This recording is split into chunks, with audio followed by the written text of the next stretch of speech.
de ministre et dans son agenda, il a prévu de se rendre à l'antenne de l'ESSEC à Salé, près de Rabat. L'école de commerce fait partie de la demi-douzaine de grandes écoles françaises déjà implantées dans le royaume chérifien. Reportage dans l'une de ces écoles. Dans ce quartier résidentiel de Casablanca, cette école d'ingénieurs fait partie de la demi-douzaine d'établissements français installés au Maroc. Comme les 16 000 étudiants subsahariens venus faire leurs études dans le royaume, Philippe, 26 ans, est arrivé d'Abidjan il y a 3 ans. Il n'y voit que des avantages.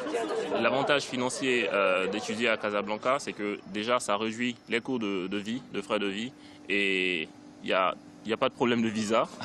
Après, pour nous qui venons d'Afrique subsaharienne, c'est une bonne expérience déjà parce qu'on a une expérience à l'international et quand on part à La Rochelle pour les dominantes, on peut facilement s'intégrer et suivre le cours normalement.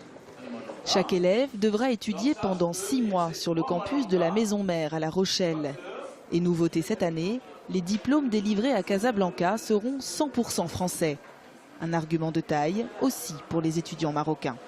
Pour moi, c'était plus facile d'être dans la continuité du programme français, c'est-à-dire une école française, tout en restant au Maroc. C'est la même chose, c'est comme si j'étais en France.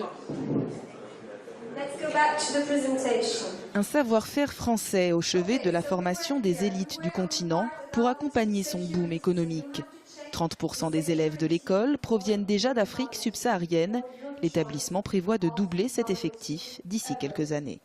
Actuellement, il y a 8 millions d'étudiants sur le continent et ce chiffre-là passera en 2030 à 30 millions. C'est cette croissance de ce continent qui nécessite ce développement, notamment au niveau ingénierie. La formation des futurs cadres d'Afrique, une activité en pleine expansion et un business prometteur pour les grandes écoles françaises.